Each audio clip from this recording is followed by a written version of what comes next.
आयोग के बारे में, आयोग के मोटिव के बारे में समझाया गया और उनसे उनके जिले के बारे में तथा लॉ एंड ऑर्डर के बारे में पूछा गया और विस्तृत जानकारी ली गई। उनको इस बात से पूरी तरह अवगत कराया गया है कि मतदाता जागरूकता, महिलाओं, दिव्यांग, वरिष्ठ मतदाताओं के लिए मतदान केंद्रों की व्यवस्था, सुरक्षा व्यवस्था, कोविड सेफ्टी व्यवस्था तथा जितनी अन्य महत्वपूर्ण चीजें हैं उनको इसके बारे में पूर्णतः अवगत कराया गया और उनको इसके बारे में उनसे संज्ञान भी लिया गया। इसके उपरांत आयोग ने विभिन्न एनफोर्समेंट एजेंसी के साथ मीटिंग की, जिसमें कि आयकर विभाग है, GST, enforcement directorate, excise department, NCB, banks, nodal officers, इन सभी के साथ विस्तृत चर्चा की, क्योंकि हमारा ये उद्देश्य है कि ये पूरा इलेक्शन इंड्यूसमेंट फ्री और प्रलोभन फ्री हो। इसके लिए उनकी बहुत ही एक मीटिंग ली गई जिसमें उनको सख्त निर्देश दिए गए हैं कि किसी तरह का भी प्रलोभन और किसी तरह का भी एक्साइज डिस्ट्रीब्यूशन, मादक पदार्थों का डिस्ट्रीब्यूशन, फ्री गेज डिस्ट्रीब्यूशन किसी तरह से भी ना हो पाए और उनसे उसके बारे में पूरी विस्तृत चर्चा की गई। आयोग ने उसके उपरांत जो हमारे नोडल ऑफिसर्स होते हैं पुलिस के और हमारे सीओ के साथ भी विभिन्न बिंदुओं पर चर्चा की और उसके बाद जो सबसे आखिर में जो जितने भी कंसर्न्स थे हमारे, तो मुख्य सचिव, DG police, health secretary, home secretary तथा अन्य सेक्रेटरीज के साथ अभी मीटिंग की है यहाँ पे आने से पहले। जो राजनीतिक दलों ने जो विभिन्न बिंदु उठाए गए थे उसके बारे में बताना चाहूंगा कि सभी राजनीतिक दलों के प्रतिनिधियों ने ये हम लोगों को बताया कि कोविड प्रोटोकॉल का पालन करते हुए समय पर चुनाव होने चाहिए। तो सबसे प्रथम सभी दलों ने without any difference of opinion सभी ने कहा कि कोविड को ध्यान में रखते हुए समय पर चुनाव कराया जाए। कुछ दलों के प्रतिनिधियों ने दिन के समय बिना कोविड नियमों का पालन किए हुए चुनावी रैलियों के प्रति अपनी चिंता जाहिर की, साथ ही रैलियों की संख्या को नियंत्रित करने की भी मांग की। उन्होंने ये भी सुझाव दिया कि घनी आबादी वाले पोलिंग स्टेशन को खुले स्थानों में किया जाए ताकि कोविड प्रोटोकॉल का पालन करते हुए मतदान संपन्न हो सके। कुछ दलों के प्रतिनिधि ने मांग की कि 80+ सीनियर सिटीजन्स और दिव्यांग वोटर्स जिन्हें घर बैठे पोस्टल बैलेट की सुविधा दी गई है उनकी सूची भी उनको दी जाए। राजनीतिक दलों के प्रतिनिधियों में से एक ने महिला मतदाताओं की सुरक्षा को ध्यान में रखते हुए पुख्ता इंतजाम करने का अनुरोध किया और पोलिंग बूथ पर पर्याप्त महिला कर्मी, पुलिसकर्मियों की व्यवस्था की भी मांग की ताकि आवश्यकता होने पर महिला मतदाताओं की पहचान, सत्यापन और सुरक्षा व्यवस्थित रूप से हो सके। कुछ प्रतिनिधियों ने प्रशासन के कुछ लोगों के पक्षपाती रवैये की, यानी कि जो बायस्ड अप्रोच है उसके बारे में भी शिकायत की और दलों के प्रतिनिधियों में से एक ने पुलिस द्वारा उनकी रैलियों पर अनुचित प्रतिबंध लगाने का आरोप भी लगाया। उन्होंने ये भी बताया कि उनके प्रत्याशी भी आर्थिक रूप से इतने सक्षम नहीं है कि विज्ञापनों का प्रसारण कर सके। दलों के प्रतिनिधियों में से एक ने समूचे राज्य में सीपीएफ की जल्दी से तैनाती का भी अनुरोध किया। अधिकतर राजनीतिक दलों ने प्रचार प्रसार के दौरान धनबल, शराब, मादक पदार्थों और मतदाताओं को फ्री भी दिए जाने पर संभावना जताई तथा इसके माध्यम से चुनाव प्रभावित होने की चिंता भी व्यक्त की। विभिन्न राजनीतिक दलों के प्रतिनिधियों ने हेट स्पीच तथा रैलियों में बेहिसाब इस्तेमाल किए जाने पर चिंता की। राजनीतिक दलों के प्रतिनिधियों में से एक ने पेड न्यूज को लेकर भी अपनी चिंता व्यक्त की है। राजनीतिक दलों के प्रतिनिधियों ने जिन मुद्दों पर अपने आयोग के समक्ष रखे हैं उन सभी मुद्दों से आयोग अवगत है। भारत निर्वाचन आयोग मतदान प्रक्रिया को और अधिक सुगम, सहज, सरल और प्रलोभन मुक्त करने के लिए सदैव प्रयासरत है। भारत निर्वाचन आयोग का हमेशा मानना है कि मतदाताओं के बाद राजनीतिक दल चुनाव प्रक्रिया के महत्वपूर्ण स्टेक होल्डर हैं। आयोग ने राजनीतिक दल के प्रतिनिधियों को आश्वासन भी दिया है कि हमारा प्रयास स्वतंत्र, निष्पक्ष, सहभागी, प्रलोभन मुक्त और कोविड सेफ चुनाव कराने का है, inclusive and accessible elections, so that हमारा जो मोटो है that no voter should be left behind, that is our basic motto and commission will do each and every possible act for that particular direction. मैं आपको इसके बारे में बताना चाहता हूं कि जो हमारा मतदाता पंजीकरण का जो अभी कार्यक्रम चल रहा है और जो चला है और 5 तारीख को जो ड्राफ्ट रोल प्रकाशित होना है उसमें हमारे अधिकारियों ने उसमें काफी मेहनत की है और क्या क्या उसके परिणाम हुए हैं वो आपके समक्ष रखना चाहूंगा। जो हमारा विशेष संक्षिप्त पुनरीक्षण जिसको हम SSR बोलते हैं, 5 जनवरी 2022 को निर्वाचक नामावली अंतिम रूप से प्रकाशित की जाएगी। राज्य में अभी तक मतदाताओं की कुल संख्या लगभग 15.02 15 करोड़ से अधिक है। अंतिम प्रकाशन पर मतदाताओं के वास्तविक आंकड़े स्पष्ट होंगे। इसके बाद भी नामांकन दाखिल करने का आखिरी तारीख तक भी मतदाता क्लेम्स ऑब्जेक्शन सबमिट कर सकते हैं। असल में कुछ लोगों को ये भ्रांति है कि जब ये प्रकाशित हो रही है शायद हमारा नाम उसके बाद इसमें ना लिखा जाए। तो मैं ये भी बताना चाहूंगा आपके जरिए सभी लोगों को कि ये प्रकाशित होने के बाद भी लोग देख लें, अगर किसी का नाम उसमें नहीं लिखा गया है या किसी का नाम कटने से ही लिखा गया है तो उस तरह के सारे क्लेमों को वो जो हमारे नॉमिनेशन की आखिरी दिन होती है उस तक वो अपने क्लेम्स और ऑब्जेक्शन फाइल कर सकते हैं। तो अभी ये नहीं है कि जी खत्म हो गया अब हमारा नाम कैसे जुड़ेगा। तो ये जो चिंता है किसी के दिमाग में वो आप ही उसको निकाल सकते हैं, आप ही वहां तक हमें पहुंचा सकते हैं। विशेष संक्षिप्त पुनरीक्षण 2022 के दौरान अब तक 52.8 लाख 52.8 लाख नए मतदाताओं को इलेक्टोरल रोल में सम्मिलित किया गया है, जो कि अपने आप में एक रिकॉर्ड है। इसमें लगभग 23.92 लाख पुरुष और 28.86 लाख महिला मतदाता हैं। इन नए मतदाताओं में 18 से 19 वर्ग आयु वर्ग के करीब 19.89 लाख शामिल हैं, जो कि पिछले SSR के मुकाबले 3 गुने अधिक हैं। यानी कि पिछली बार जो ये 18 से 19 तक के मतदाता थे इनका परसेंटेज पूरे इलेक्टोरल रोल में कुल 0.51% था, जो कि बढ़कर अब 1.32% हो गया है। हमारा ये उद्देश्य है कि जितने लोग भी 18 साल 1 जनवरी 2022 को हो रहे हैं वो सभी इलेक्टोरल रोल में शामिल हों, और इसके लिए हमारे अधिकारियों ने बहुत ही डिफरेंट तरह से प्रयास किया। कॉलेजेस में जो इलेक्टोरल लिटरेसी क्लब बनाए, लोग वहां पहुंचे जा जाके और उनसे अनुरोध किया, उनके फॉर्म हो गए अच्छे, जिसकी वजह से ये 3 गुना अधिक जो एनरोलमेंट हुआ है। ये इसके लिए अफसरों ने बहुत अधिक कार्य किया है। और एक बहुत और अधिक उपलब्धि हुई है महिला सशक्तिकरण के बारे में, जो महिलाओं को अधिक से अधिक वोटर बनाया गया है। पिछली बार जो इलेक्शन हुआ था 2017 में, उसमें हमारा जो जेंडर रेशो था वो कुल 839 था, यानी कि 839 महिलाएं 1000 पुरुष। और हमारे सामने बहुत बड़ी चुनौती थी कि भाई इसको महिलाओं को भी अधिक से अधिक लोगों को उसमें भर्ती किया जाए, इसमें उनकी एनरोलमेंट किया जाए। तो हमारे अधिकारियों ने आंगनवाड़ी वर्कर्स, आशा वर्कर्स, ब्लॉक लेवल ऑफिसर जो फीमेल है उनको घर घर भेजा, उन लोगों से बात की और उन लोगों को समझाया कि आपका मताधिकार में होना बहुत आवश्यक है और आपको अपना मत का प्रयोग भी करना है और आप अपनी मतदाता सूची में शामिल हों। उसकी वजह से जो ये बढ़ा है 839 जो 2017 में था उससे बढ़कर ये 868 पहुंच गया है, जो कि 29 पॉइंट प्रति 1000 के हिसाब से जो बढ़ा है, ये एक अपने आप में एक काफी बड़ा वर्क है। अब आप देखते होंगे कि जो पूरे शामिल हुए हैं उसमें 23.92 लाख पुरुष और 28.86 लाख महिला मतदाता है। तो जो महिला मतदाताएं बढ़ी हैं वो रफली 5 लाख ज्यादा हैं पुरुषों के मुकाबले।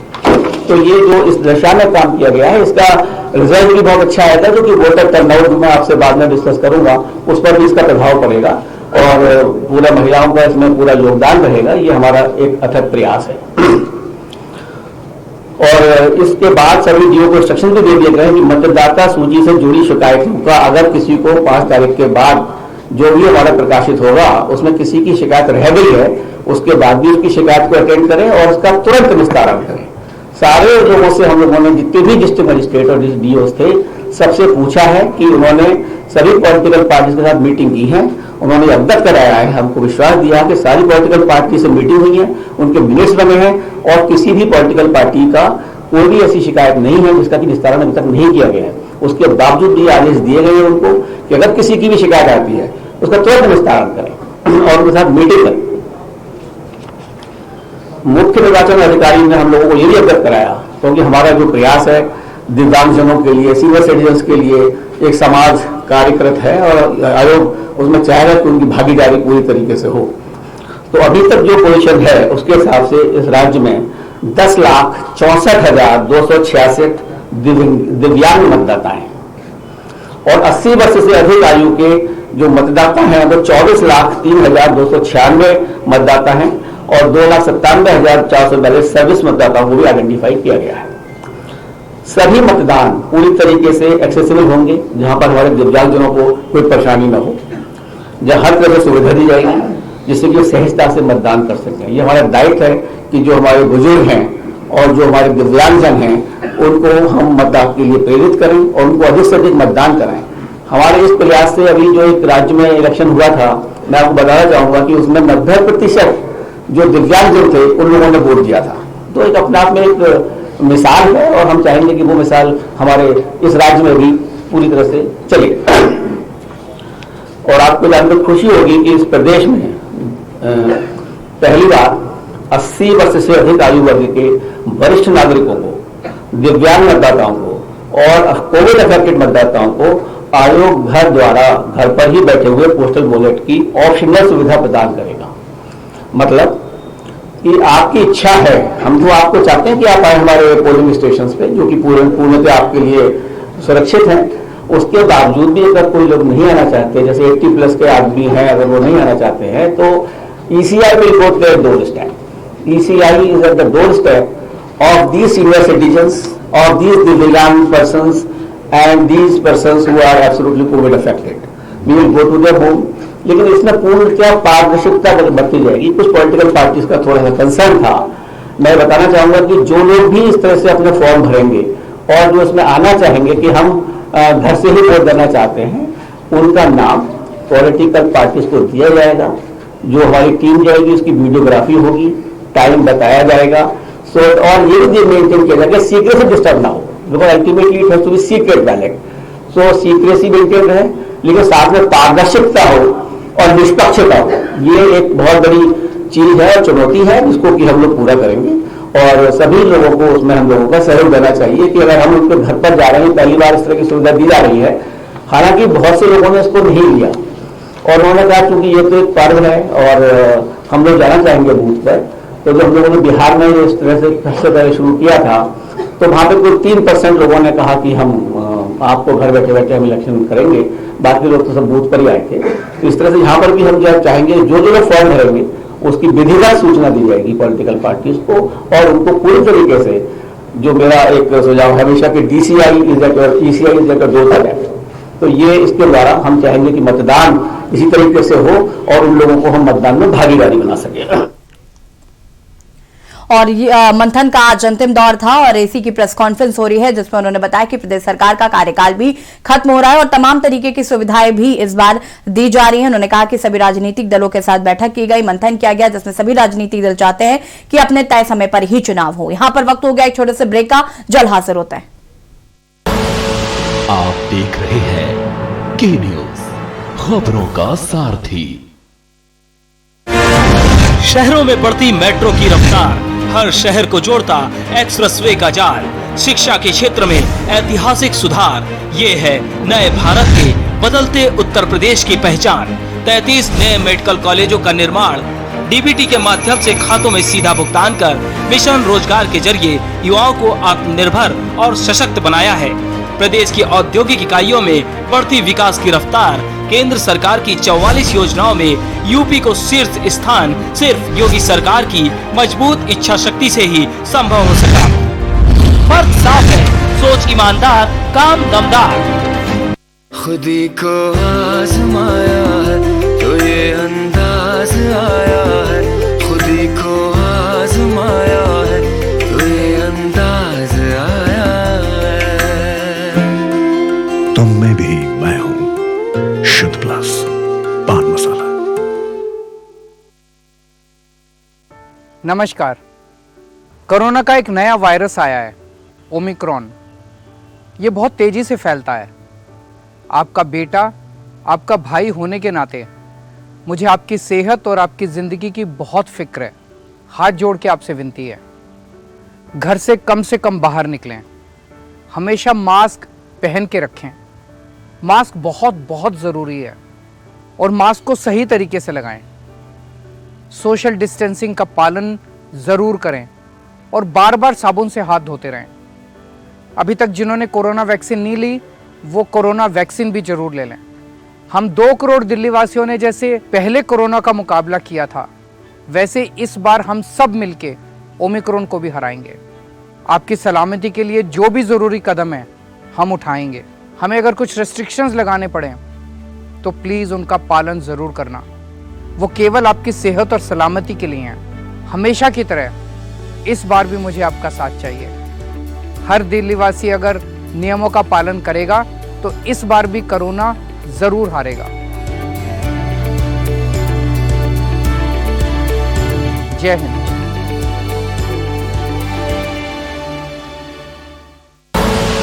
आप देख रहे हैं के न्यूज, खबरों का सारथी। ब्रेक के बाद एक बार फिर से आप सभी का स्वागत है और सीधे आपको ले चलते हैं लखनऊ, जहां पर चुनाव आयोग की प्रेस कॉन्फ्रेंस हो रही है, जिसमें पूरे कर्मचारी महिलाएं होंगी और सुरक्षा कर्मचारी भी महिलाएं होंगी। आपने शायद नीचे आने से पहले कुछ स्वीप की जो एक्टिविटी नीचे हो रही थी वो शायद नीचे देखी होंगी आप लोगों ने कि किस तरह से हम लोगों ने प्रयास किया है लोगों को बताने का कि महिला बूथ किस तरह से बनते हैं और दिव्यांगों को किस तरह से इसको मैनेज करेंगे। उस तरह की चीजें शायद आप लोगों ने देखी होंगी और उसको जिन्होंने नहीं देखी हो वो देखें कि हमने नीचे एग्जीबिशन जो लगाई हुई है थोड़ी सी, उसको आप देखें जिससे कि इसका प्रचार प्रसार आपके माध्यम से मैक्सिमम हो पाएगा। हम सब तक नहीं पहुंच सकते, लेकिन आपके द्वारा हम 15 करोड़ मतदाताओं तक जरूर पहुंच सकते हैं, ये मेरा पूर्ण विश्वास है। कुछ लोगों ने ये शंका व्यक्त की थी जब हम लोगों ने पूछा कि भाई ये पोलिंग परसेंटेज वगैरह क्यों कम है, तो कुछ ने कहा कि शायद कुछ मतदाताओं ने कि उनमें एपिक कार्ड खो गया है, शायद इसलिए हम वोट डालने नहीं गए।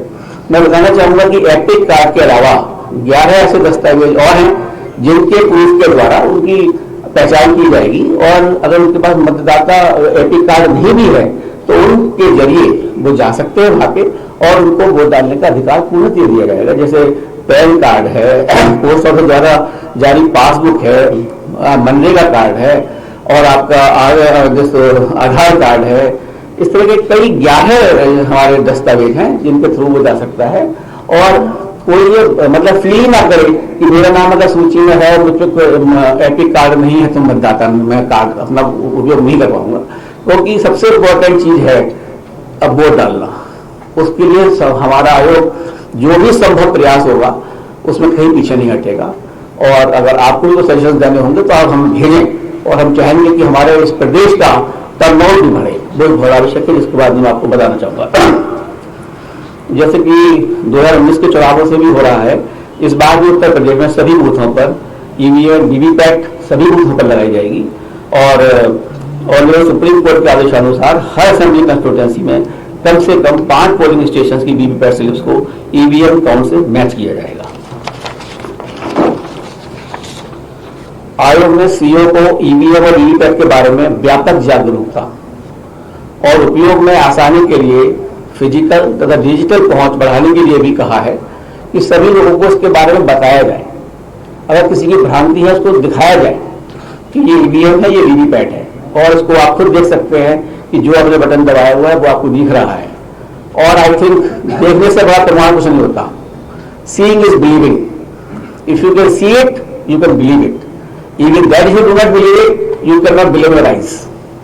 तो इस तरह का जो प्रचार है उसको हम वीडियो के जरिए, फिजिकल पहुंच के जरिए और सभी जो वैन भी है उसके थ्रू हम लोगों तक पहुंचाने की कोशिश करेंगे कि सबको इसके बारे में पूर्ण जागरूकता हो।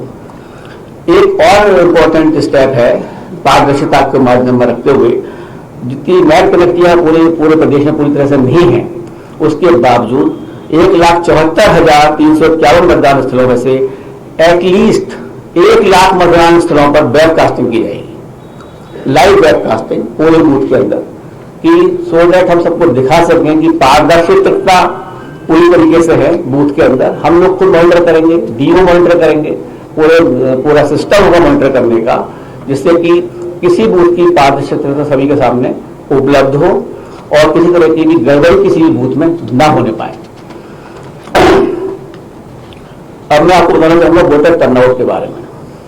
देखिए, ये उत्तर प्रदेश एक बहुत बड़ा प्रदेश है। ये प्रदेश भी अपने आप में एक बड़ा देश की बराबर एक वो है, जहाँ पे 403 असेंबली कंस्टिट्यूएंसीज हैं। उसके बावजूद यहाँ की जनसंख्या भी बहुत जागरूक है, पॉलिटिकली भी जागरूक है। उसके बावजूद 2017 में जो मतदान का प्रतिशत था वो 61% था और 61% से लोकसभा का जब इलेक्शन हुआ तो और घटकर 59% रह गया। ये हमारे लिए एक थोड़ा चिंता का विषय है कि इतने बड़े प्रदेश में जहाँ पे पॉलिटिकल जागरूकता पूर्ण गया है, वहाँ पर पोलिंग परसेंटेज इतना कम क्यों है। तो हमने इस चीज के लिए सभी जिला निर्वाचन अधिकारियों को भी आदेश दिए और उसे समीक्षा भी की है हम विभिन्न टाइम पर कि ये क्यों कम है और उसके लिए हम लोगों को क्या करना चाहिए। तो सभी डिस्ट्रिक्ट मजिस्ट्रेट्स ने, जितने भी डीओज हैं हमारे, उन्होंने खुद देखा कि कहाँ कहाँ हमारी जो असेंबलीज हैं, जहाँ जहाँ हमारे बूथ हैं, जहाँ पर कम परसेंटेज है स्टेट एवरेज से भी, उनको चिन्हित किया है और वहाँ पर जागरूकता के लिए विभिन्न प्रयास किए गए हैं, जिसमें कि आंगनबाड़ी और आशा वर्कर्स के थ्रू पहुंचा गया है। कुछ महिलाएं आइकन्स हम लोगों ने बनाई है, वहां पहुंचा गया है और आइडेंटिफाई किया गया है कि क्यों मतदान है। उनको जागरूकता करने के लिए स्वीप की एक्टिविटीज बढ़ाई गई हैं, जिससे कि उनको वोटिंग के लिए प्रेरित किया जा सके। और यहाँ पर इसी की प्रेस कॉन्फ्रेंस सुन रहे थे आप, जहां पर उन्होंने बताया कि चुनाव अपने तय समय पर ही होंगे और यूपी सरकार का कार्यकाल समाप्त हो रहा है। साथ ही साथ उन्होंने तमाम कई जरूरी जानकारियां भी साझा की। फिलहाल राजनीति में इतना ही। देखते रहिए न्यूज़ इंडिया। नमस्कार।